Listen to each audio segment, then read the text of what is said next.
welcome to another episode of the Phoenix Founders Podcast. I'm here with the Shopgenie co-founders, Cayden and Kieran. Good to have you guys here. Thanks for having us. Welcome back. Whoa. We said at the same time. That's the sign of good co-founders, is the ability to finish each other's sentences and act in unison. Yeah. Hey, give us a quick overview, either one, on Shopgenie, and then I want to talk back about your upbringing and start there. Yeah, Cayden, go for it. Yeah, Shopgenie, we're an all-in-one CRM platform serving the auto repair industry. So we do things like automated text reminders, online scheduling, websites, digital marketing services for auto repair shops all across North America. All sorts of auto repair shops, like tire shops, Sort of, yeah. Mostly serving like the independent mom and pop type shops. Cool. Yeah. We'll get into that a little bit more and talk about customers. Well, tell me about your upbringing. Where were you guys raised? I'm always interested in what indications there were early about were you going to be entrepreneurial or anything like that of your upbringing, and then how did you guys meet? So I'd love to walk through that kind of background here, but why don't we start with you, Kieran? Yeah. I was born and raised in Northern Virginia, right outside of Washington, D.C.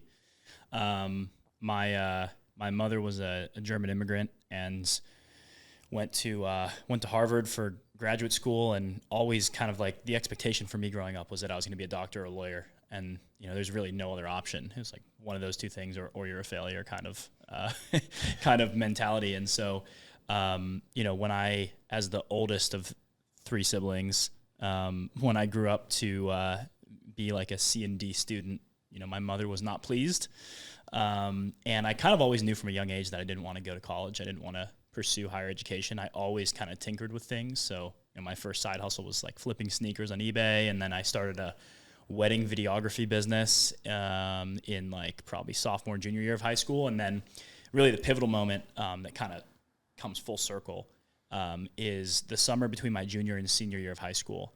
I met a guy who was an entrepreneur locally in my hometown. And just to set the stage, I was driving down the street one day and I see this convertible Ferrari parked at the gas station. And I pointed it out to my dad. He was in the car with me because I had my learner's permit at the time. So I was driving, my dad's in the passenger seat. I'm like, oh my gosh, look at that. There's a Ferrari right there. And I'm from a small town in Virginia. You don't see Ferraris all You don't day. see those kinds of cars there. And he's like, oh, that's Matt. I'm like, you know this guy? He's like, oh yeah, like we met through the PTA, and like his son goes to your school. So his son was like, I think 2 grades ahead of me. And my dad had his email address. And so I cold emailed this guy, Matt, and basically said, hey, like, I want to learn from you. I want to figure out, how to make money, how to start a business.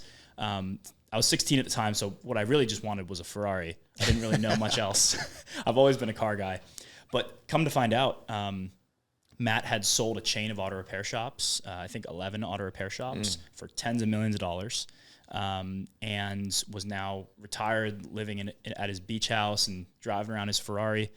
And he eventually came out of retirement and started another chain of auto repair shops, which he's still running to this day. But he took me under his wing at 16 years old and taught me the ropes, not only of entrepreneurship and business ownership, but also the automotive repair industry. And that kind of started my love and my passion for automotive. And then I ended up working for him for that summer, and then starting a marketing agency shortly thereafter that served the automotive repair industry, that was doing Google PPC and web development for automotive shops. And my mentor, Matt, he was my first client, and then he introduced me to his friends. And, before you knew it, I was 17 years old making, $150,000 a year, just doing this little side hustle. And I told my parents, I said, hey, I'm not going to go to college. I'm just going to pursue this and see what happens. And, What'd your mom say? She was not happy.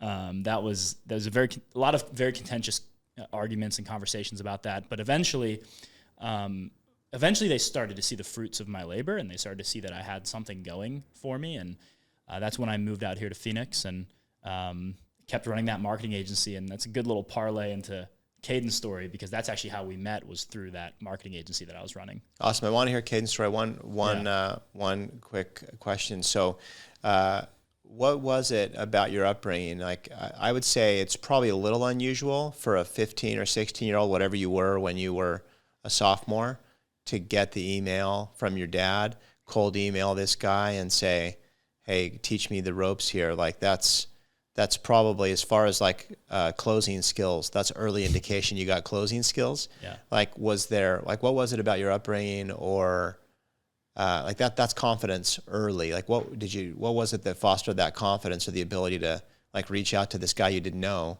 and engage? You know, I've been asked that question a few times, Greg, and quite honestly, I don't have a good answer. Like, I've tried to kind of dissect why I've had that mindset. As long as I can remember, I've always thought like that. Even, you know, in school and doing school projects, I always thought outside the box. I always questioned everything. I was always a very defiant child growing up. I think there's an aspect of nurture, but there's also a lot of, like, it's that nature versus nurture argument. I think a lot of it is nature. I think a lot of it is innate. Like, there really aren't any entrepreneurs in my family.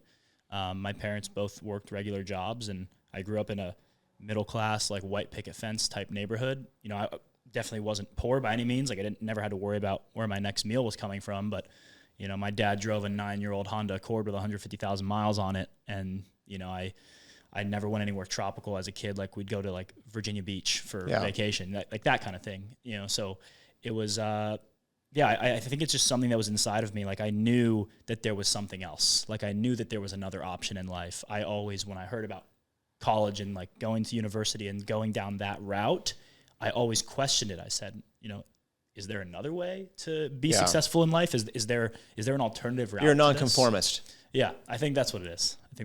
Yeah, I think that's really powerful. Like, for someone not to define themselves by, like, hey, I'm a good student or I'm not, and that's going to define my future. So I love that. Yeah. All right, Cayden, let's hear your story. Yes. Also, side note to come back to later, Kieran's closing ability / cold email / cold text message. We got to talk about that at some point. Okay. There are some absolutely crazy stories. I'm glad. Okay, I'm going to drill down on that. Yeah, you should. Yeah.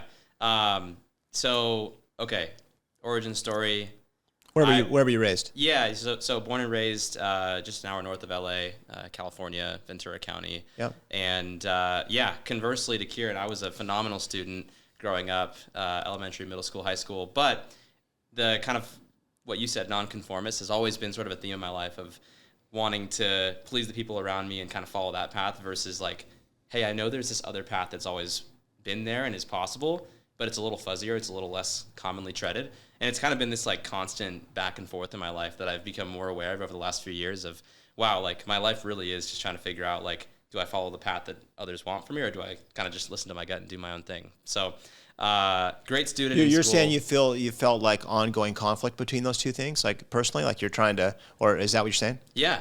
It was a conflict that I didn't really recognize for a long time until more recently. I'd say in the last probably 2-3 years, I've really become aware of like the subconscious tendencies that we have as humans to please other people in our lives, which I'm absolutely guilty of. And for me, it manifested in the way of like, hey, I'm just kind of pursuing this career path, going to college, because the people around me, my parents, my close friends were all doing that. And I thought that was the path that I needed to follow because that's what they wanted for me. But I always had this kind of nagging in the back of my head of like, wait, there's another path. There's another way to be successful and to be happy in life. And yeah, it's a little bit fuzzier, but ultimately there were a few key decisions that I made to kind of go down that path. And I've kind of never looked back since then. Just out of curiosity, you know, Kieran mentioned he knew pretty early on that college wasn't going to be his thing, and he wanted to, like, you could tell he loved engaging with work and solving problems early. How about you and your relationship with higher education? Did you go to college? Was that something that was on your mind? Yeah. Okay. Yeah, I got about 80% of the way through it and then ultimately dropped out. So, where'd you go to school? Cal Poly, San Luis Obispo. Okay. So yeah, like I said, phenomenal student. What were you studying? Engineering. Okay. So pretty like technical stuff, and I was a great student all through college as well. Math was really my thing in middle school, high school. So I was like, you know what, I'll study engineering in college. That'd be fun. So I started to do that. Quickly recognized that I didn't see much of a career for myself in that, and I was just kind of visualizing like, okay, 5-10 years from now, like, what does this look like? What is this? I was in industrial engineering, to be specific. So what does this look like? What am I going to be doing every day? Like, who am I going to be working with? What is this like future of mine? And I just never really resonated with what I saw, and talked to people that were in the field that had ended up graduating with that degree and gone and worked in that degree. And I was like, I don't resonate with this. So that led me from about the age of 16 or 17 when I was even all the way back in high school to start looking for other ways to make money. And that is what ultimately led us to meet. So when I was in college, started building websites. I was a little bit more technical than the average person. So built some websites on the side for people, had a few family friends that were business owners. So I would be like, hey, I could build you a website for free or whatever. And then they would introduce me to their friends and other people, and ended up just, building a ton of websites, got into the Google Ads side of things. I had a whole phase where I ran a barbecue cleaning company. That was kind of my first like real business in my freshman year of college. And that was just a crazy time because I was just really trying to find like what my thing was. And I felt a bit lost. Like I was saying, I had this like urge from the people around me and from my parents that were like, yeah, you should go and finish your degree and go and find a job in that career path and kind of just see what that looks like. But I also had that nagging in the back of my head of like, I want to like explore and do my own thing and see what that path kind of looks like. So built a bunch of websites, ran a barbecue cleaning business, did some e-commerce stuff, and really just dabbled in a ton of different stuff over those years when I was in college. And is that, two things. One, I think the sign of a good podcast host is you don't make it about you. Yeah. Because I'm not a good podcast host, I want to make it about me. Do it. My barbecue is so disgusting. I need it clean. So I'll have to get some tips from you on how to clean my barbecue after, but not now. We'll talk about that. We'll talk about that off air here. Yeah, we can. I'm actually not the person to ask because I never cleaned a single barbecue. You're the Google. You're the pay-per-click guy, That's right? right. That's what you were oriented around driving traffic, and then someone else delivered the service. Yep. That's exactly right, and that's how I learned how to do Google Ads was by getting barbecue cleaning leads. So how did you guys? What's the bridge from there to where you guys connected? It sounds like it was through that connection somehow you guys met. Yeah. So I was. And what year was this? Late 2019. Okay. So I was building these websites, doing Google Ads and stuff, kind of just a giant smorgasbord of digital marketing related things while I was also going to school. I was in my junior year at this point, and I knew of Kieran at the time because we're both big car guys, no surprise being in the automotive industry. So I knew of him at the time because he had a cool BMW, and I think I found a YouTube video of yours at one point. Mm-hmm. And I was like, oh, this guy's young and has a cool BMW. He seems to be relatively successful. He'd be cool to follow and see what he's up to. So I knew about Kieran at that point just from, I think, YouTube videos. And then one night, I was just sitting on my couch in college, and I happened to open up Instagram and see Kieran had posted a story. Had been posted 4 minutes ago when I opened it, and it was like, WordPress developer needed ASAP. Like, we have a... And you're like, I'm your guy. Emergency. Yeah. So something had happened with one of his clients' websites at the time for the digital marketing agency he was it had running. malware. It was hacked. Oh, wow. My only web developer that worked for my marketing agency was in Europe, and he was asleep. Yeah. And this was like a big multi-million-dollar multinational company that was a client of mine, and the CEO was texting me. He was like livid about this website. And so I was just like, all right, I got to find someone else to fix it. So, and then... Did you fix it? Yeah, I did. Yeah. So right then, like 4 to 5 minutes within after 30 minutes. Yeah. Oh, awesome. So saw the post. I was like, probably help this guy. So instead of going and DMing Kieran, I'm like, everyone's gonna be doing that. Let me find a way to really get in touch with him because this guy seems cool. So I go to his website. I found his email and just wrote like a little 2-sentence email that was like, hey, I built probably about 100 WordPress sites now. I could probably help you. Here's my number if you want to call me. And then a couple minutes later, I'm getting a call from some random Virginia area code number. And I was like, oh, cool. Okay. So, then we hop on the phone, end up getting on a Zoom call. I help him restore the site from a backup and clean everything out. And then that was the meeting story. And then, so that's 2019. What happened from there? When did, because Shopgenie wasn't a thing yet by then, right? Yeah. No. So at the time, I was kind of like, ideating. There was a software called Go High Level that was like basically like a white labeled CRM software that I was focused on that industry. No, just generic, in general, like okay. a HubSpot competitor. Okay, but you could white label it and make it seem like it was yours, right? And so it was geared towards marketing agencies specifically, and I was kind of tinkering with it. And around the same time that Cayden and I met, and when Cayden helped me fix that site, I brought him on for some more contract work for other clients. And so over the next few months, like I just got to see his like integrator capabilities, and we just worked really well together. And so then I started tinkering with this white label CRM, and we had a bunch of auto repair shop customers as customers at the time. And so we started scaling this up and started offering this white labeled software to our customers. And then we started getting feedback I'd say we ran that business for almost 2 years thereafter. Cayden and I eventually became 50-50. I brought him in as a co-founder, and we kept just hitting limitations on this white labeled software that we were using. And the limitations like couldn't scale, performance, capabilities, features. Yeah. Okay. Shops would come to us thinking that it was our software because we were white labeling it. They'd be like, "Hey, can we put this button here, and can we like pull the data from the vehicle into this part? Can we integrate with my POS system? Yeah. Can you integrate with my point of sale?" And we're always just like, "No, like we can't. Sorry." And then one day, Cayden and I were just like, "Wait a second. What if we could? Why don't we just build this? Yeah. Why don't we just build our own version of this?" And that's the really high level view of kind of how we stumbled upon the idea. Yep. I love that. I love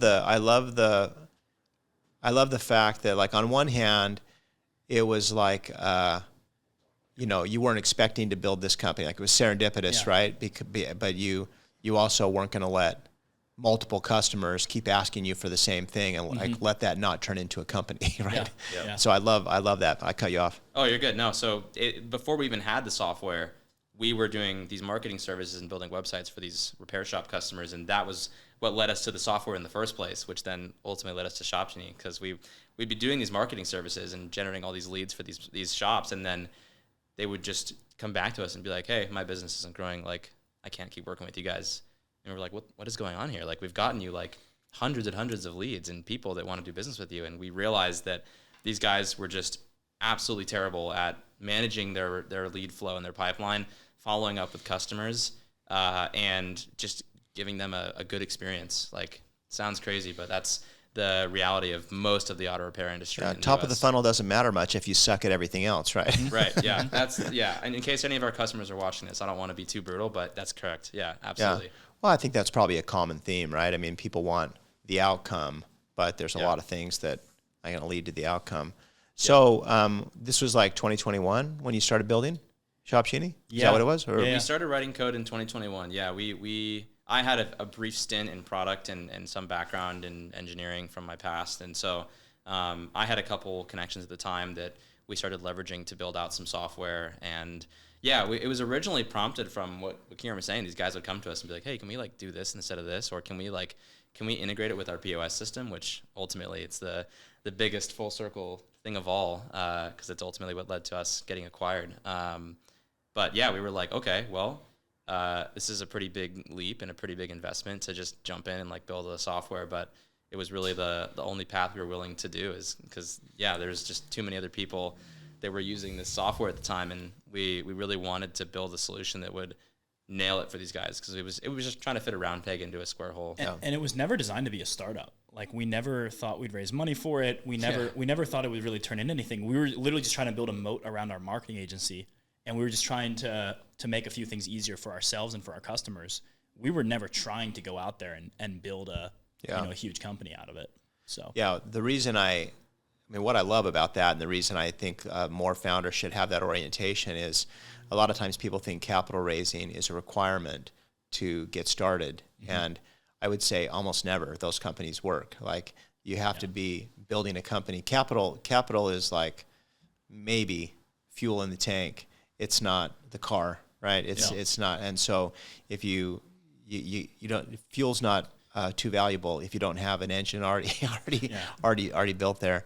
What was the just out of curiosity, when you were doing the white label CRM, was there a bunch of data migration? Were people going from nothing to something, or were you like, was that a muscle you had to build? Like, were you migrating data from another CRM into this white labeled thing? No, it was usually pretty much from scratch. There's basically nothing going on. Yeah, this industry is super antiquated. Yeah. And so, it was usually just they were using nothing, and they wanted to start getting more leads in the door. Yeah. Yeah.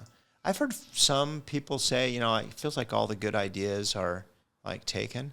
And like, when you hear an antiquated industry, like 2021, there's this antiquated industry to build a CRM and marketing automation for like these are systems of record. These are like fundamental building blocks of a company. So I don't know, that's so fascinating. Like, it's like, on one hand, this is like a an opportunity in plain sight that anybody that knew the industry could have pursued, right? Yeah, and there's so many more out there. Yep. Yeah. Industries like that. Yeah. Ooh, sounds like a sneak peek into the thing you're going to do next. I can't wait. Potentially. I can't wait to hear about that. So I want to go back. So Shopgenie starts to ramp up in 2022. You start to get traction probably in 2022. Was that about the time frame? Yeah. We had like a small group of beta customers that we started with, and that was really something fundamental to us. Was like, we're not going to release this to the world until we feel like really good about it. And a lot of people will say like, if the first version of your product isn't embarrassing, like you waited too long. You waited too long to ship. Yeah. And I mean, the first version was pretty embarrassing, I will say. Yeah. We just kept it in like a stealth mode, like private beta, with just a handful of people. We still had users and revenue, just to be clear. We just weren't pushing it and marketing it heavily. Because we didn't want competitors to catch on to what we were doing. But I mean, we had 150K in ARR, before we ever even launched the business. Which came from the marketing agency. So at a certain point in time, we realized that we were going to need to your point about migrations, take people from this old system that they were using, the white label software, to our homegrown solution that we've been working on for a few months. And we bootstrapped it for the first, I don't know, probably like 8-9 months, just using the revenue from the marketing agency to fund the software development.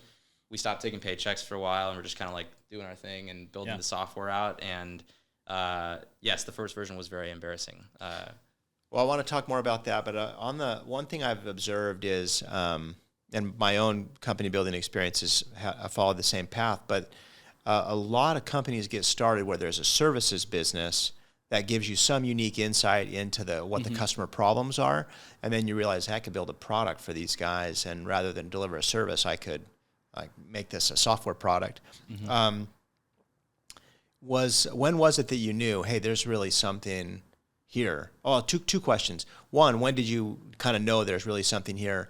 And two, did you keep doing the services the whole time, or did you eventually get rid of the services and go all in on software? Yeah, I think like mid 2022, we shut down the agency. Fully just, blank slate. Because this thing was working. Not only was it working, it's just we needed more attention on it. We were just being pulled in too many directions. But I think for me personally, like I knew that I wanted to build software in 2019 when we first saw this. I just didn't know how. It was daunting to me. I thought you had, to your point, I thought you had to raise money. I thought you had, I thought you had to just be like a tech wizard. I thought you had to know how to code. I thought I had all these preconceived notions about building software companies. I'm like, no, I'm the marketer. I'm the digital marketing guy. I'm not a tech guy. And that was kind of like I had labeled myself, which I think is really dangerous for founders to do. Agreed. Especially early on in your career, never label yourself and say that you're good or bad at something for a specific reason, because the reality is you're probably not as good as you think you are at that thing. And conversely, the good news is you're probably also not as bad as you think you are at other things, right? Yeah. So I love it. Was it hard to shut down the agency? Like that's where your revenue's coming from. At least I felt fear when I did that, when I shut down our services business. But I'd be curious to hear Cayden's thoughts on this. Like for me, it's like yes and no. Like I think we had like enough conviction in what we were building that I wasn't like personally too scared of it. But Kieran's always been the blind optimist in our relationship. I'm much more of the realist, and I was pretty nervous about it because it was kind of a big leap of faith for us to go all in on this thing that we had a bit of like proof of concept with, but really the moment for me that was like, okay, this has a high degree of working, was really when we got to see a lot of the competitors that we were up against in the industry. Because some of these customers that we were doing these marketing services for, we'd get them over to our white label solution, but a lot of times they would be using what now are Shopgenie's competitors in addition to that. The difference being those competitors did have the native POS integrations, and they could put that button in that place because they were purpose-built for auto repair, obviously. Our white label solution was just kind of a generic platform that we had jerry-rigged to work with these guys. And so we got to start to see and understand a lot more of the competitors in the space and talk to our customers about them. And we kept hearing a lot of the same word tracks from customers of, oh yeah, they got bought out by PE a couple years ago and they haven't done an update in like 4 years, or oh, they've had this bug for like 9 months that they haven't fixed yet, or oh, they just never respond to me anymore. They don't give me good service anymore. That's the service piece was a huge one. Yeah. And that's when we were like, okay, well, if we can build something that's like almost as good as these solutions and give them like an 11 out of 10 customer experience, onboarding, support. Hey, here's my cell phone. You can call me anytime, which is what we did for the first like I don't know, like 100 customers probably of Shopgenie. That was what gave me a lot of conviction of like, okay, we can probably do better than these guys because they're all private equity owned. They were running the private equity playbook where you get rid of half the staff, Squeezing costs out. Yeah, exactly. Yeah. And they didn't have the customer interests at the center. They had shareholder profits at the center of what they were doing.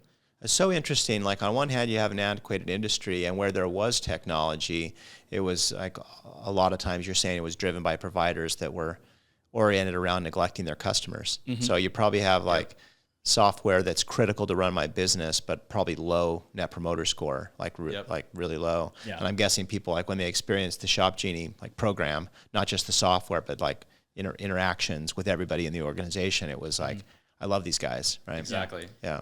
Yeah, even if you like read reviews on Shopgenie, like the amount of times that, I mean, the overarching theme is customer service. Like we are a customer obsessed company.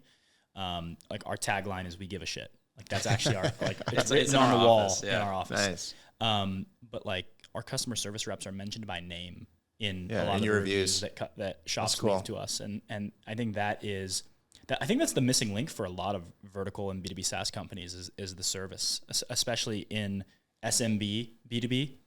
I think that those businesses are so, like the cornerstone of their business is customer service. That's the way that they stand out. Yeah. And they're used to, their payment processor being just, the guy from church and, their parts guy being the same guy that's come in here since 1984.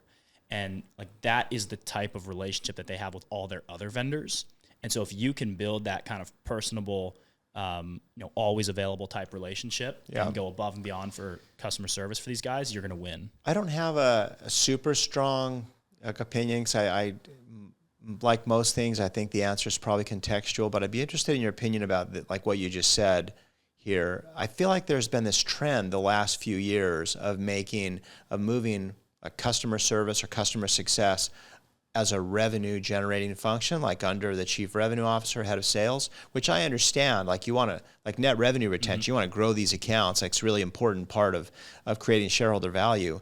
But it can also really lead to your customers feeling like, hey, the only reason you ever call me is so you can sell me something. Like, what do you think about that? Or what do you guys think about that? Is that something you've experienced or seen? Yeah. Our first hire was a CS rep. Yeah. Our CS team does not report to our VP of revenue. And our CS team is not KPI'd or measured on upsells or expansion revenue. They're super insightful. They're measured on churn and customer satisfaction. Yeah. And I think that is like, that's the DNA of a company. Like those little decisions that you make in the early days is the DNA of what makes a startup successful. Yeah. What do you think, Cayden? Yeah. I mean, CS has reported to me since basically the beginning of Shopgenie. And the way that I have always thought about it is you want to just align the incentives. And to us, CS is not a revenue generating function. It's literally the backbone of what makes customers get the value they're paying for out of our platform. So it's not like this is a cool thing, like a cool function we're going to implement to like help increase our revenue or NRR, whatever. It's like, no, this is an essential function to help our customers experience the value that our sales team is pitching them on in the beginning of the sales process. And we're in a unique industry because most of the guys we're dealing with are a lot less tech savvy than the average B2B SaaS buyer, you might say. But and that's potentially why we have put such a focus on CS. But it's a mission critical part of the business, and our industry is also the type of industry that would call that stuff out of, oh yeah, they're just trying to nickel and dime me. They're calling so that they can try to get more money out of me, which there's also a lot of pricing implications that's had for us, where we've tried to keep our pricing as simple as possible with as low of like mental lift as possible to understand when you're on our website reading it. Because when you start to introduce like the add-ons and the usage-based pricing and all those things, we struggled a lot with trying to figure out, like, do we add this usage-based pricing? Do we do these different add-ons and stuff? Because we would lose money on some accounts. Yeah. Some of these guys would be paying us like $300 a month, and they would send a text blast out to their 30,000 customers, and like we're losing money on that account. It costs us $400 to send a text blast. Exactly. Yeah, but it's worth it to keep the pricing simple for the hundreds of other customers that are just like, oh yeah, like they do one price and they give me all the stuff I need with none of the crap I don't need. I think it's so insightful because a lot of times, like many modern software products have a message of something around simplicity and then the pricing is anything but simple. Yeah. And so it's so interesting because like, hey, I'm telling you my product's simple, but then you need to like a master's degree to figure out my my pricing structure here. So it is interesting. That creates like inherent conflict in the buying process. Cayden, are you responsible for product engineering and customer success? Just out of curiosity, like the thing, I'm surprised more people don't organize like that. Like Campus Logic was organized like that. But and you tell me if I'm wrong, I'm not trying to tell you what you think, but because I'm interested in this. But I feel like when customers aren't happy, what are they not happy with? Something in the product or the way it was implemented, right? And so to have it report up to the ultimate product or engineering leader, like customer success, is super powerful, like in my opinion. Like I love that organization, but I actually don't see that many people organized like that. Yeah. Do you think that's unique or not? I mean, I haven't talked to a lot of people that do it the way we do it, so I would say it's a bit unique. But yeah I mean, the way I see it is like CS is the ones at the front lines of the organization talking to our customers every day. And so having that feedback loop going back to product and engineering under the same person just makes so much sense. So much sense, especially if like you're oriented around, if you're customer obsessed and I want my customers to be happy, like, and you're a product company, like it just makes a ton of sense. But yeah, that's a thing I do worry about especially over the last couple of years when people have gotten like really focused on efficiency, which I love efficiency, but I don't think it's an either or. I think you can be efficient and customer obsessed without having your customers feel like you're trying to like nonstop sell them. Totally. Yeah. Any follow-up thoughts on that, Kieran? Yeah, no, I mean, I think just when a good CS organization is implemented at a startup, like you can feel it, and the customers will let you know that they're satisfied with that. When they mention your reps by name in their reviews, that's how you know you're doing a good job. Well, they'll give reviews for starters, right? They'll give good reviews. Yeah. No, it's awesome. We also have tried to create this and this has become more and more apparent to me recently, is you almost want like a healthy tension in the organization between sales and like the value that they're pitching to your customers, CS, the people that are implementing that value and driving it, and kind of the product engineering org that's holding it all together and like trying to enable both sides of the coin. You're enabling sales to sell more, CS to CS more, and drive that value. And like, it's okay to have that healthy tension, because for a long time, like we would get feedback, or I'd hear feedback from people on our team of like, oh, this is really hard, or oh, we're having trouble with like these areas of the product, or hey, sales is like having these competitive areas where we're getting beaten out by other people. And I've learned to like accept that kind of healthy tension between all parts of the organization as a sign that you're actually doing things right, that you're pushing your people, and that, to your point, you are creating something that like customers resonate a lot with, but also like your team is stretching themselves and pushing themselves in a way that allows you to scale all areas of the organization equally. So I love that. Yeah. I think optimizing for no tension in the organization is probably the wrong thing. Yeah. Right. And that was tough for me, because I've always been a people pleaser. Like I was saying at the beginning, like people around me that want these things for me, for my life, has always been, it's had more of an influence than I would have liked. And that's extended into my entrepreneurial career, where I was always trying to just keep people happy, and realizing that that's not necessarily what's best for the business has been huge for me. Yeah. Yeah, I mean, toxic conflict is one thing, right? Like, let's not have that. But constructive debate about, like, all focused on what's the best for the customer, how do we move the organization forward is another. You mentioned this earlier about, you said something to the effect of, Kieran's always been the optimist in the relationship. And I'm super interested in the founder relationship. I would say when there's a co-founder relationship, about like at least a third of the companies I've invested in where there's co-founders, there's been a co-founder blow up, and in other cases where there hasn't been a blow up, like they don't actually just work that well together. Sure, they stayed together, but they haven't actually been like necessarily as effective as they could be. I do think a co-founder relationships are hard, like any close relationship, but there's such power when they work. Like, what makes your relationship work, or what have you had to figure out on how to make the co-founder relationship work? Yeah. I mean, I have a lot of thoughts on this. I think for Cayden and I specifically, like, we've always been opposites at pretty much everything. Like, all my strengths are his weaknesses and vice versa. Very complementary, right? Very complementary. I think another great thing that we had is we kind of had a trial run of being co-founders with the marketing agency. So it wasn't new when you started Shopgenie. Co-founders that just decide to start a business together off a whim and they don't really know each other and they don't know each other's deficiencies and bad habits and all of those things is really dangerous. And I think the third thing that goes unnoticed and unrecognized in a lot of co-founder relationships is we were business partners first, friends second. And I think a lot of, because I had a business in the past that I started with a friend and it wasn't like the best outcome.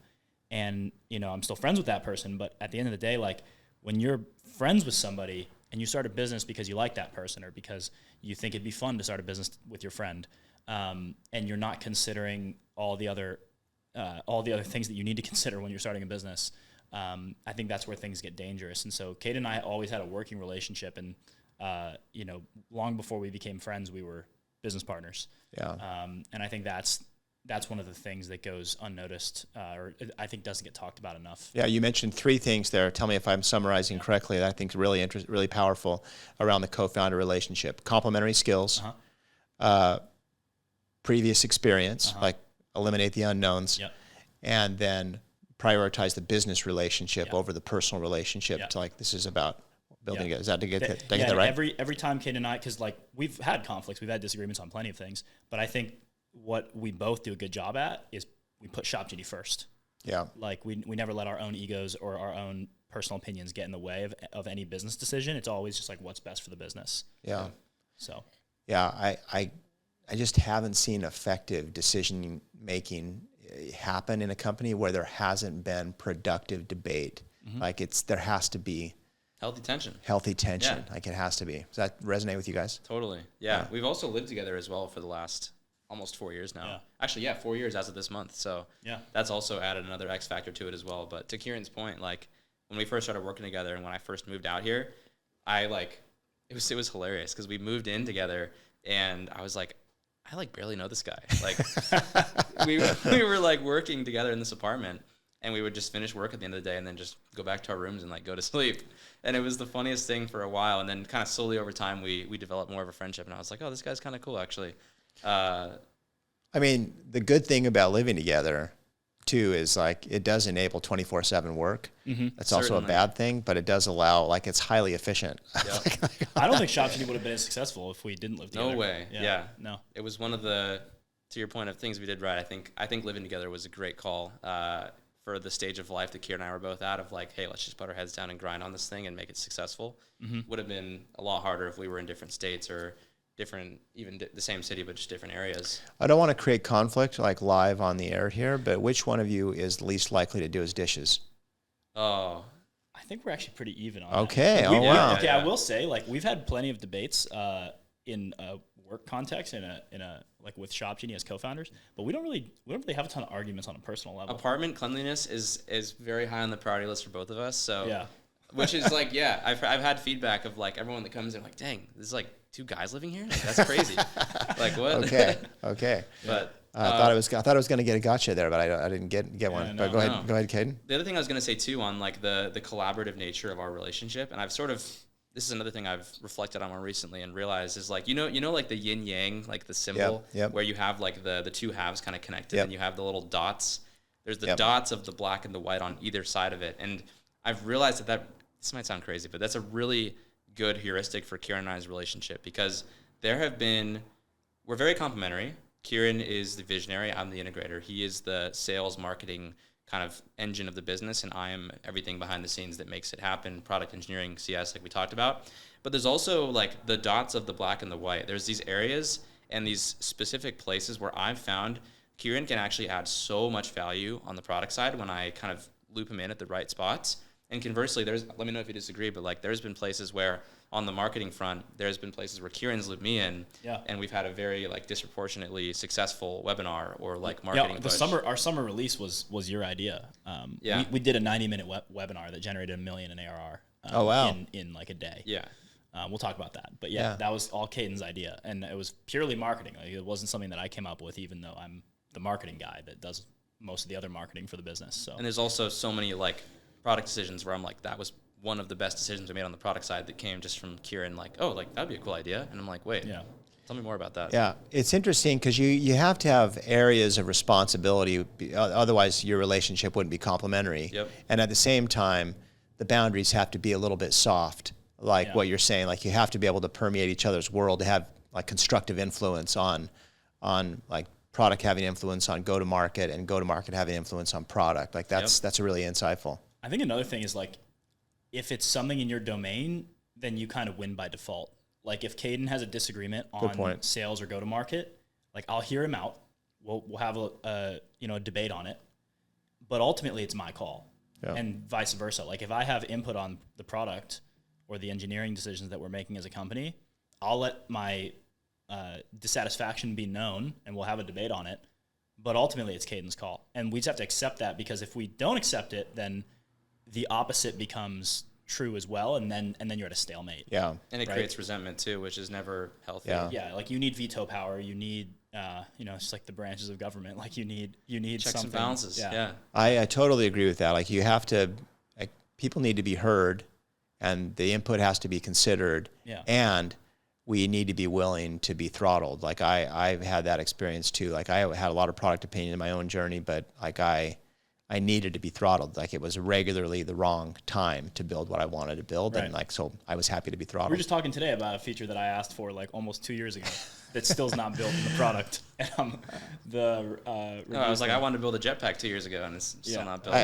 I'm not exaggerating. At Campus Logic, I pushed for a feature that got shipped 7 years after I asked for it. Yeah. And it was 100% the right decision, like to get throttled. It wasn't the right time for it.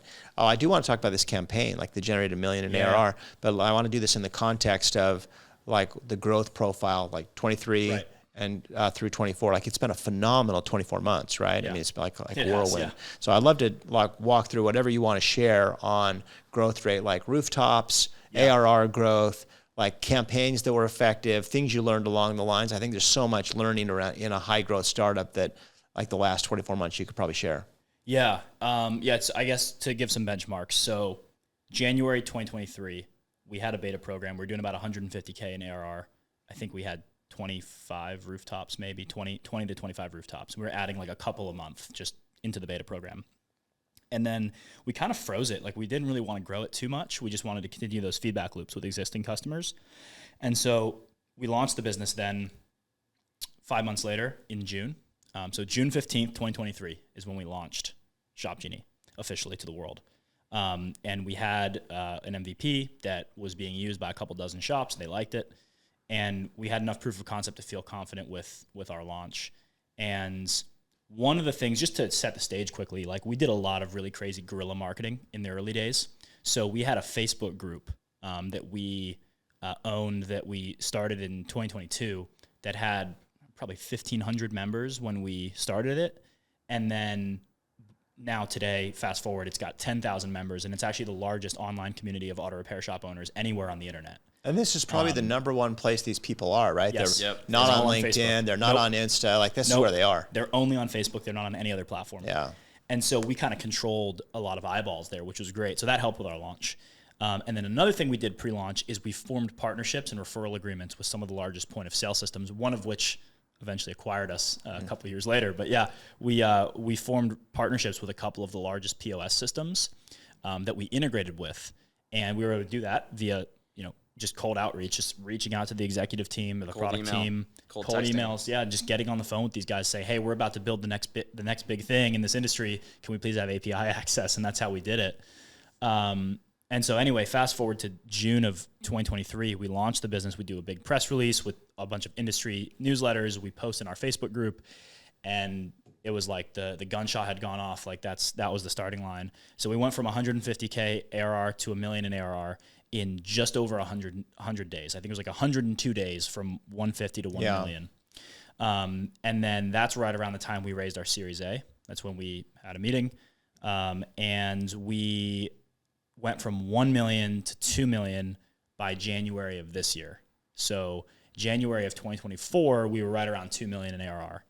And then we more than tripled this year so far. So we're sitting at 6.6 right now. Yeah. So we went from 2 to 6.6 in 10 months or 11 months. So the way I remember the story, because it really hurts, is I think I got a look at the business when you were in the beta program, and I was like, I'd like to see a little more traction.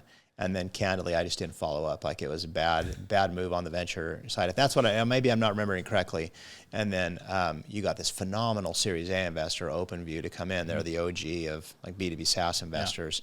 And I always feel like Shopgenie's the one that got away. You guys have just absolutely executed remarkably well. What did you learn in the Series A, by the way, when you raised that capital? Because you hadn't you built the beta, you had something working, you go from $1 million, you get to $1 million pretty much in 120 days with no outside capital. Yeah. And then you took money. Is that roughly right? Yeah, we'll talk. I want to get back to the summer release webinar, but I do think this is important to state. Like you said earlier that founders focus too much on fundraising. I couldn't agree more. I think that they spend too much time and energy on it, and they also, it's like a badge of honor, and I think it shouldn't be. I think selling a piece of your business is actually is a bad thing, neutral if anything. I don't think it's like always a net positive thing. I don't think it's right for every single business. I think it's necessary for a lot of businesses, and I think you want to find the right capital partner. But I think that a lot of founders put too much energy and focus into fundraising and not enough energy and focus into building a business and go-to-market and sales and customer obsession. Yeah. So the funny thing about it is our seed round, when we pitched you guys, and I think we pitched over 150 other angel investors and VCs, and we got like 140 no's. Like the amount of emails I have in my inbox of just, hey, no, we want to see more traction. And we're like, the TAM's not big enough. It's too many competitors. The point of sale systems are just going to build this themselves. Like X, Y, Z, every objection in the book, we got it. And that was late 2022, like Q4 of 2022, we were raising our seed round. We did raise about $1 million seed round eventually after pitching 150 people. Yep. But yeah, it was grueling. Yeah. And it was the complete opposite for our Series A. It was actually hilarious. The quick and dirty story of it is we never actually went out to raise. So we were just building the business. We raised $1 million, I think, and I think we had $600K in the bank by the time we raised our Series A. Mm-hmm. And that was 7 months later. So in 7 months, we burned $400,000. And so we had plenty of runway. We had 2+ years of runway when we raised our Series A, and we were just building and building. Like I said, we were adding $250,000 in ARR every month as a seed stage company. Yeah. And so we had every VC was just pouring into my email because I would send investor updates out, and he would include all the ones that said no in the investor updates. Oh yeah, that was something that was a little savage. I did do that. I sent an investor update out when we hit $1 million in ARR. I think the title was $1 million in ARR in 102 days or something. That was literally the subject line. Oh, believe me, I saw it. Oh yeah, Greg was on it. Believe me, I saw it. I put that in the subject line, and I BCC'd every investor that passed on our seed round. And so then from there, we weren't even fundraising at the time, but everyone responded. Yeah, you got like a term sheet like in the next couple weeks, right? Yeah. Like pretty much, right? Yeah. So that's when OpenView reached out, but I'm telling you, like every other VC also reached out. And we I took intro meetings with a few, but what stood out about OpenView and like the crazy story behind it is we get on one call, like an introductory call, the very first call we ever had with them. And they give us terms verbally over the Zoom call. And I'm like, I look over at Cayden. I'm like, that's not normal. That's normal. That's crazy. And then they're like, hey, can you come out to Boston? And I'm like, no, sorry, we're too busy. And they're like, okay, we're going to come to you. And I think this was on a Tuesday or a Wednesday. They're like, how's Friday night? We'll take you out to your favorite restaurant. I'm like, sure. Yeah, why not? They flew in, took us out to Mastro's Steakhouse, took us out to a really nice dinner. And then they also knew this industry, right? They did. Yeah, they invested in They had a prepared mind. That's really. They knew the competitors. I think that's why they were willing to make us an offer so quickly, is because they saw the traction. They knew the industry, the landscape. That's the one thing about Shopgenie. A lot of VCs just didn't understand the space. Yep. And so then they were like, hey, do you want to do this deal? And I told them, I'm like, quite frankly, guys, I've been through a couple diligence processes before. I don't have time right now. Like I'm still taking 10 demo calls a day myself. I don't have time to go through diligence right now. I don't have time to build you a data room. I don't have time for any of this. And they're like, no worries. We're just going to give this to one of our analysts. Just give them HubSpot access and Stripe access. We'll build the data room for you and give it to you, and you can cross-check everything. How's that sound? And I'm like, Sure. And one of their guys canceled his flight the You next still day. weren't. You still weren't sure you believed. I didn't believe it, but yeah, like He Kayden canceled said, his flight. He stayed the next 2 days there here at Scottsdale and built the data room for us. It's awesome. yeah, and we closed that round in like under 14 days. I do think that's phenomenal execution on a VC who's Yeah. like prepared, knows what they want. I think there's 3 stages of fundraising, and I will double emphasize what you said. I do not believe, in fact, that most companies should raise venture. It's a select tool that needs to be used with high intention. I say that all the time. And I agree it shouldn't be celebrated. You know, like it's like celebrating when you go to the car and fill up your car with gas, right? Yeah. Like what I want someone to do is build an amazing car, not like, and if you need fuel to drive it down the street, that's great. But I do think there's, promise, proof, and performance. Well, those are the stages that a company goes through often. And when you guys in your beta, there's promise, but it was kind of hard to see that. And then you guys did such a good job of just keeping your heads down, focus and execute. And then the performance really inflected. When you talk about the summer release, and then obviously there's like the next year, there's incredible proof, like going from, like 1 million to 2 million, 2 million to like 6+ million. Like that is like hardcore proof, right? So, but was the summer release, was that, you're talking about the summer of 2023? No, 24. Oh, 24. Okay, summer, that was a campaign you ran this summer. Okay. Yeah, that was crazy. And I think just the last thing I'll say on that fundraising topic is I think that is how it should be to raise capital. Like for a couple reasons. Like number one, your traction should be good enough so that the fundraising process is that smooth and seamless, number one. And then number two is you should have a VC that's as bought in as OpenView was. Yep. Because if either of those things aren't true, you're pushing a boulder up a hill. And you should probably question the fundamentals of your business before you take more capital, more dilution, and more risk. And that's just my personal opinion on that. Like fundraising should be easy to an extent because number one, you have a business that's growing and has all the right metrics. Yep. And you've done the right things up until that point. And then number two, you have a VC that believes in you at the most core fundamental level about your business, you as the founder, your go-to-market, your TAM, everything. I think that's really like the perfect storm of a deal that makes sense. In that case, though, Kieran, I think what you had is like you had your past and your present like were easy stepping stones to like your future. Like you had the performance metrics to show a past and present, something's inflecting here, and you had an investor who really understood the future because they know the industry. So I think that is magical. And then you also didn't waste time. Like you're like, hey, these guys are great investors. They know my space. I don't need to go shop this term sheet. Like they're good investors. Like let's do it. Yeah, and look, like the one caveat is like pre-seed and seed is supposed to be hard. Yeah, because you don't have proof. It's concept. choppy. Yeah, but once you do, it should not be difficult. I totally agree. It should be almost effortless to do the deal with the right VC. So yeah, the summer release, it was, like I said, it was Cayden's idea. We basically had a bunch of features in our backlog that we were going to release over a period of time. And we had one really big feature that I'll let Cayden talk about that was like very much anticipated by our customer base. And we put our heads together and we're like, how do we do this in a way that can like really make a big splash? And so to my point earlier, we had this Facebook group and we had just a huge audience online. And this industry really just didn't have any.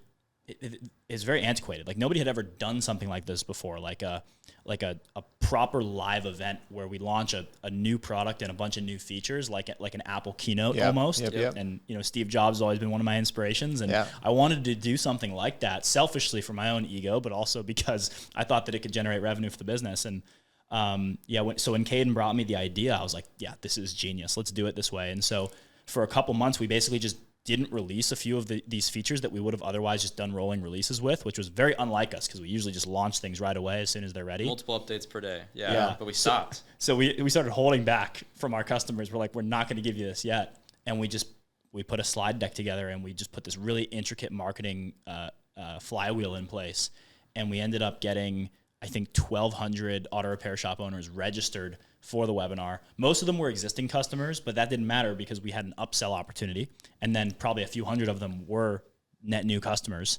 And so, between between the net new customers that we closed from the crazy hype that we built on the internet about this event, and the upsells and expansion revenue, I think we did 50,000 in MRR from expansion revenue, and then another 20 or 30,000 in MRR from net new revenue, and that was all from this one event that we did. Wow, Hour-long keynote style. Minute, yeah, hour-long event, and it was off to the races, and it was one of the craziest things we did in the Shopgenie journey.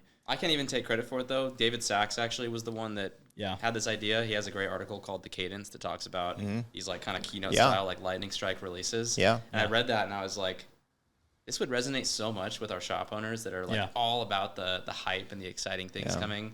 So, and this is also just the power of vertical SaaS, right? You know the ICP super well, the buyer persona super well. You know what they need. You speak their language. Like you got a bunch of references of other people that are just like them, and then you continue to build for their needs. Like it's a major tailwind for vertical SaaS when you get it right. It's like super interesting.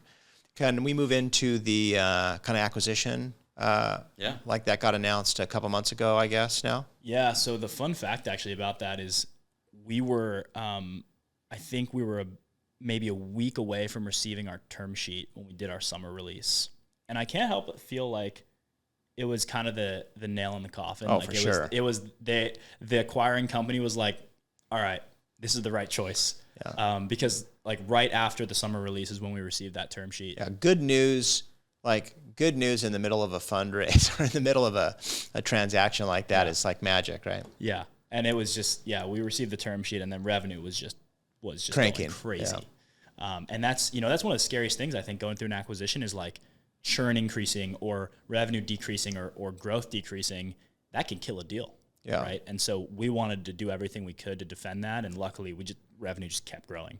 Yeah. So I don't have a strong opinion here. I think everything is like, again, contextual here, but what was it for you? Like on one hand, you could argue this is kind of an early exit, right? Because you've got this business inflecting, you're going from 2 to 6. I'm sure the company was like, fairly valued, but because it's great, it's phenomenal growth. But what was it that made you want to kind of exit here rather than like take the journey here? And I don't think there's a right answer, just curious. Yeah. It just made sense on the platform side. And they were the perfect buyer. Yep. So like for the longest time, this is funny actually, our website, I think still to this day, our website H1 tag on the very top is like all your marketing tools all in one or grow your shop all in one, something like that. And it's hilarious because for a long time, we've preached this all in one, consolidate your tools together, compound startup kind of mentality, if you're familiar. Yeah. And we were Conrad Parker special. Yep. Yeah, exactly. Or Parker Conrad, sorry. Yep. We were the biggest hypocrites ever because we were leaving out the one, like arguably largest piece of all of the equation, which was the POS system. We were everything front of house, marketing, website, CRM, booking, online appointments, phone system. Yeah, everything in the front of house of the shop to drive revenue. But and we preached all in one, but we were leaving out the POS system, which was the biggest piece of all. So when the company that ended up acquiring us came to the table and was like, hey guys, like we are interested in doing this, they had followed the exact same playbook we had, where they had iterated a ton with customers, been very customer obsessed since day one, and they were kind of the leading force in the industry for POS, similar to how we were on the CRM side. So they had been growing extremely fast, way faster than we had, because they were a couple years ahead of us. And coming together with them just made so much sense because we had both kind of been the respective best-in-class tools for front of house, back of house. And so, coming together and building kind of one truly all-in-one platform is the vision ultimately, and just, made a ton of sense. And we talked a lot about it, Kieran and I, of like, hey, what are the alternatives here? Because the company that acquired us had kind of approached a build or buy. They were like, hey, we want to offer this CRM in-house. Do we build our own solution? Do we buy an existing one? Ultimately, they chose to buy. And the CEO of the company, I think it's important to note, told me in no uncertain terms, he said, Kieran, we would prefer to buy Shopgenie rather than build it ourselves. Like, they weren't trying to threaten us. Like, it was a very candid conversation, and we had built a lot of trust. The CEO of the company was kind of like mentoring Cayden and I through the whole company building process, which I think is a really important distinction there. Yeah. And the company's name is TechMetric, right? Correct. Yeah. I don't know them, but I know their investors, Susquehanna Growth Equity Partners. Like we're co-investors in another company together, and they're phenomenal. And they're high integrity, long duration. So, I'm making an inference that TechMetric's that kind of company. So it's probably a good place for the asset here. Yeah, Susquehanna was very involved in the diligence process, and they were great to work with. Yeah, they're phenomenal. Bad things to say. Yeah. Yep. Well, great. Any lessons learned through the process, either through fundraising or selling, like any takeaways that you could give to founders listening to the podcast, like what to think about or things you learned or any mistakes you made or takeaways? There's so much learning in these transactions, right? Yeah, tons. I think one thing that I struggled with a lot was feeling like we were selling ourselves short and kind of like giving up early almost because, we're not even 2 years into this thing. And to be selling at this stage, a lot of people, like you said, would be like, you're crazy. What are you doing? Like, you have so much ahead of you. But to what I was saying earlier of like, what does the alternatives look like? They would go build their own CRM. They're obviously crushing it in their space. And could we still survive and find a way to pivot the business and make it work? Because small detail, I don't know if we mentioned this, 80% of our customers are already using this POS system. Yep. So huge platform risk. And the future just looked a lot fuzzier down that path. I'm sure we could have made it work in some way. And I'm sure it's not the last like big pivotal decision we'll have to make together in business. But ultimately, given the stage of life that Kieran and I are at, given where we think our customers' best interests lie of having a truly all-in-one integrated platform with two killer companies coming together, just made too much sense not to do it. Yeah, I think that's absolutely the right thing to think about. You can't be too prescriptive. Like when the time is right. Yeah. Like you don't always know when the time is right, but when things come together to line up, and what you said is really important, like being true to the customer obsession that you started the company with. Yep. If it's better for your customers that these come together or can be better for them, that's always a good North Star. Yeah, and I think founders sometimes are too like altruistic about this, and at the end of the day, like not to sound self-centered or brash. We want a unicorn. We want to build a unicorn. Yeah, no, I think this notion of like $1 billion or bust is very flawed for a lot of reasons. I think founders need a win under their belts, a return for their investors, and security for themselves, their future families, and their employees. Yeah. And we were able to do all of those things with Shopgenie. Yeah. And I love that. I think that is a mindset that is too uncommon in the space. And I think there's a lot of companies that could have had an outcome like Shopgenie, but they decided to keep shooting for the moon. And it's somewhere along the way between where Shopgenie was when we sold and $1 billion, they failed. Yeah. And that's really unfortunate because everyone loses. Yeah. You do riffs, the investors lose money, the founders are demoralized and financially maybe there's some implications too. And I think that building a business and just staying focused on customers and staying focused on your core values, and when that time comes, you'll know that it's the right thing. Like you'll feel it in your gut, in your core. And I think just being realistic about what a company can be is super important for founders to keep. I love that. I think some arbitrary, back to not trying to please others or do what other people are doing, I think that's like consistent theme here. It's easy to focus on what things you read about what's possible with the company, but every end market is different. The competitive set in every end market is different. The regulatory framework in every market is different. Like the capital available to fund those things are different. What a founder wants to build, how old they are, what they want to build next, if they want to do this again and again. All those things are part of the context. And so I do think it's dangerous to say, hey, unicorn or bust, like in the absence of that context. So like super insightful. So much context required to make these really complicated and big decisions. And nobody has more context on your business than you as the founder. 100%. Nobody, no investor, no advisor, no parent, no employee. Nobody has the same feel and pulse on the market as you do as the founder. And you just have to make the right decision that feels right to you. Pretty sure that's going to be a soundbite we're going to pull out here. Nobody has more context than the founder. Love it. Anything else we should talk about before I go to my 2 closing questions? I think one more thing I want to talk about on the VC side is because I actually came at it from the complete opposite angle. I was like, we should not raise money, which was crazy because Kieran was for it, and we kind of had these VCs coming from out of the woodworks trying to give us money. And I was like, no, we should not raise money. We've got something good here. Let's just keep going. But Kieran actually very much flipped my mindset on that now to where I'm a lot closer to where you guys are of like, yeah, it can be a fantastic tool if you have the right vehicle to put it in. And I completely agree with you guys that there's way too much focus just on blindly raising money. And I think it enables a lot of just honestly bad businesses. And like Kieran said, if you don't have the healthy, sound fundamentals to where raising money at a like post seed stage is as easy as it was for us, like you should probably put the mirror up to yourself and look at what you're doing and potentially pivot or find something else. But I was completely against it from the get-go and did a complete 180 through this experience. And I will say, again, just to get super practical and tactical for founders listening, Cayden and I took secondary, like a good chunk of money when we did our Series A. And in retrospect, I'm like super glad that we did that. That's not why I'm in support of raising money, to be clear, but no, yes. but seriously, I think Cayden and I had a bit of a split focus, and like our personal finances and like our personal lives were way more involved in our decision making, and was affecting our business decision making as well up until that point.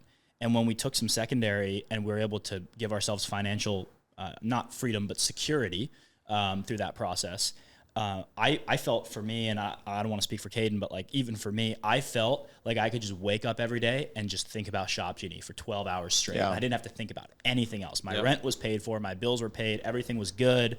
I had everything I needed, right? Yeah, and I love that. People don't talk about that enough. Yeah, no, I agree. I actually tell people quite a bit. At Campus Logic, I sold a little bit in 2015, 2016, 2017, 2018, 2019, 2020, and then we exited in 2021. Wow. Like and that was a function of like the way that I structured some secondary. Yeah. And I agree, these weren't huge amounts of money, really, but it did allow me to lean into the business more. Like I felt a ton of financial stress, 2011, 12, 13, 14. Like it was so much stress in those years. And like we made a ton of mistakes. So I totally agree. If it's a little bit of secondary that gives you breathing room, it actually creates, it actually de-risks the business for your investors too. Like the last thing I want you guys doing, if I'm an investor in your company, is getting distracted with, hey, your like significant other is like telling you to go get a second job or something like that. Like that creates risk for the investor. So I love that you shared that. And going into a diligence process with an acquirer, a year later, yes, you're not as involved in the personal financial gain of that because you have financial security at that point. Yeah, you're able to truly make the decision of what's best for the customer, not what's best for Kieran and I personally. I have no regrets when I sold my company, to be clear, but there was an aspect for me that was kind of dissatisfying. It's like I spent all this time building this thing, and it's like I sold the thing that kind of like tore my heart out a little bit. But I'm super thankful. I'm not trying to say I'm not. But did you guys experience any of that? Like, hey, we did this transaction. It's like, I love it. Like I chose to do it. I love it, and it was the right decision. But do you guys feel any of that? Man, I feel like it's so fresh. Like we're only a month and a half post exit right now. But yeah, like definitely a little bit. I think for me it was kind of all we did was work on Shopgenie all day. And so for me, it was like, you refresh your bank account, you see the wire hit, and it's like, all right, back to work. 100%. People don't realize that, but that's 100% true. Yeah. And the other thing I keep telling people is selling your business, like the human mind plays tricks on you, right? So I think I was more excited the day that we signed the LOI 3 months prior to the acquisition than I was the day that the deal went through. Interesting. Because what happens in that 3 month period is it starts to just feel real, and you know what the number is going to be, and you know what's about to happen. And like, especially when you get to a certain point in diligence when it's pretty much a sure thing. The transition starts kind of before the transaction closes. And so it's almost anticlimactic when the wire actually hits, because you're like, oh, in my mind, I sold this company 2 months ago. Super insightful. Right. And I think that's something people don't talk about enough either. Yeah. I'll be real. I had a bit of an identity crisis the last, I think like 3 weeks ago probably, where like right after this happened, I was kind of like, whoa, this thing that's always been a goal in my mind for so long of like build a business, sell it, become kind of financially, like have financial freedom. Like it was always a goal and it was always a destination. And I was like, whoa, okay. Like I never expected myself to be able to get here at 25 years old. Like now what? And there's like a whole life ahead of me. And I kind of felt lost of like, what do I do now? Like, what's the goal? But two things that really helped me in that. Number one is like, we have a like incredible mission now, being a part of TechMetric, of building this kind of true all-in-one integrated solution, which I love, like big goals. I love crazy, like ambitious things people say you can't do. So like integrating these platforms together, it's going to be hard, but like that excites me and gets me really jazzed. Yep. But the second thing is like, I've realized that the only path for me is to swing bigger eventually. And I don't know if Kieran feels the same way, but like I've realized that through this process, it's not at all about like the destination or the number or the exit. It's about the process of building the company. Like that's truly what I've learned has given me meaning. I don't want to speak in absolutes, but I would not be surprised if I spent the rest of my career in vertical SaaS or very closely related to vertical SaaS, because there's something so satisfying and fulfilling about building a solution for an underserved market like the auto repair industry, where they are just absolutely singing your praises from the rooftops because you did such a good job building what they needed and what they thought that was not possible because they'd been underserved for so many years by these kind of older, antiquated vendors. And then you just come in out of nowhere and kind of become like their heroes. And there's something so fun about that I feel pretty strongly that will carry me through like a big chunk of my career. I love that. Like I can't tell you how much that resonates. I mean, company building, I can't remember the word you used exactly, but company building like it gives purpose, like not the exit, but it's the company building that is so much, it's hard, so hard and so fun. Yeah. Like at the same time. I think looking back, like, you know, when I'm telling my kids stories one day, like the most fun things about Shopgenie was like Cayden and I 2 years ago rolling up to these trade shows with a suitcase filled with merch and t-shirts and setting up the booth by ourselves. And we're the youngest people in the room by probably 20 years. Yeah. Like those are the most fun memories. And like now we show up to trade shows and like TechMetric, the company that bought us, they have like full staff that just sets up the booth before you even get there. And it's like, you know, I kind of miss like rolling up and setting up the booth by ourselves and waiting at the baggage claim to get the check bag with all the stuff in it for the conference. Like those are some of the most fun memories. I love it. I want to go to my two closing questions here. First of all, what's something that you are thankful for in your life? I feel like there's a shortage of gratitude in the world. I always want to ask people, like, what's the thing that you're thankful for? Got mine. You want to go? Sure. I am thankful for the ability to wake up every day and work on something that has truly given me passion and fulfillment. To bring it back to the beginning of the conversation, talking about the engineering degree that I never got and me visualizing myself 10 years from now, which at that point I was 17, 18, I just did not see what that looked like. And now to be able to wake up every day and truly be like, oh my gosh, I'm so stoked to like go and work on these problems today. 17, 18-year-old me would be so happy and stoked that that's what my reality is now. So I'm very thankful for the ability to wake up every day and have a brain that can work on hard problems like this. And so many people don't have that, right? Yeah. The opportunity to do that. So thank you for that. I think for me, it's just like my circle, like the people in my life. I think specifically for founders, I think it could be a really lonely journey that a lot of people can't relate to. So lonely. Yeah. I can say honestly that I never felt that because I had so many founder friends in my world and amazing mentors that had been through a lot of these things and gone before me and were able to help me through all the pivotal moments, the early days, the fundraising, the exit, like all the big decisions that I've had to make for Shopgenie. I've had people by my side that could give me good counsel and good advice and a great co-founder, et cetera. And so I think just all the people in my life, whether they were directly involved in Shopgenie or not, just makes everything a lot easier. I love it. Yeah. Last question that is the most important question to me. Where's the best place to get tacos in Arizona, Metro Phoenix? Oh, man.